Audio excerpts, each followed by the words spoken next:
Greetings, loved ones. Today we are going to talk about the after effects of violence and stress in children and what happens when they experience trauma.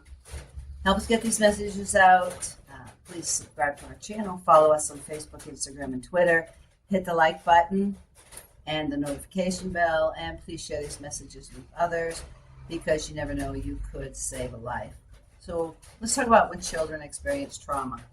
The after effects of violence and stress in children could be mistaken for ADHD. Brian Martin survived a violent childhood, and the problem was the evidence wasn't directed at him. From the age of 5 until he was in his teens, he was a witness to near constant violence between his mother and his mother's boyfriend.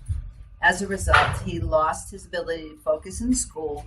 He was labeled as unintelligent, and today he could have been among the 6.4 million children currently diagnosed with ADHD or attention deficit hyperactivity disorder.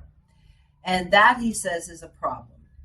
Martin is the author of the book Invincible, The 10 Lies You Learned Growing Up with Domestic Violence. I have that book.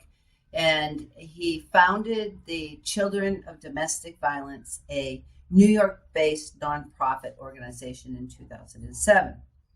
The organization's goal is to bring awareness to the problem of childhood domestic violence, called CDV, and that's a little-known term to the public, but it is used by prominent researchers to describe growing up with violence between parents or a parent and significant other.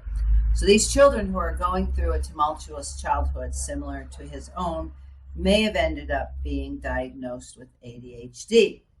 While an inability to pay attention is a common symptom among children of abusive households, the remedies for ADHD often ignore the root of the problem.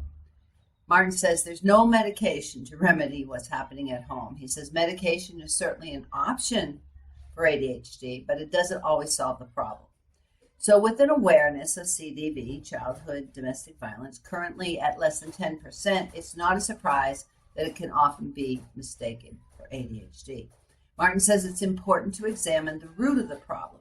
Growing up in a home where domestic violence is occurring leads to a host of problems, he says.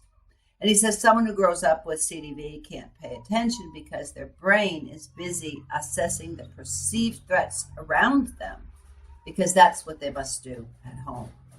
Pediatrician Dr. Nicole Brown recently concluded a study of 65,000 U.S. children.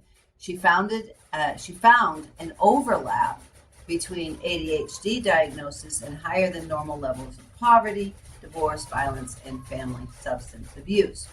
So children who endured 4 or more traumatic childhood events were 3 times more likely to be prescribed medication for ADHD.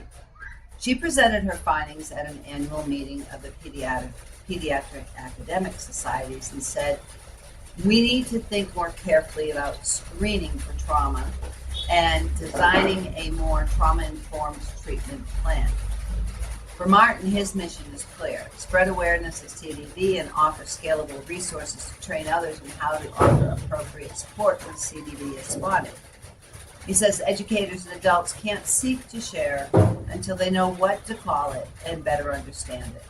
Once CDV is recognized, Martin hopes children and adults alike can get help to start rewiring their brains. He says they need to unlearn the lies or negative beliefs they learned growing up with CDV and replace them with the truths. And according to the CDC, over half of all children in the world, that's 1 billion children ages 2 to 17 experience violence every year. And the question is not if you will encounter a victim of violence. The question before God is, what will you do when you do encounter them? You could be the person who saves a life. Micah 6:8 says, He has shown you, O man, what is good, and what does the Lord require of you, but to do justice, love mercy, and walk humbly with your God. You are called. We are all called to be champions for justice. There is a way out. It is not your fault. Abuse is not love, and most of all, I want you to know you are not alone. If you are suffering violence, reach out to someone today. If you find yourself in a dangerous situation, call 911 for help. If you know of a child or other person who is suffering violence, tell the authorities. In our next episode, we're going to talk about how we need to pay more attention to childhood trauma. Until then, God bless you.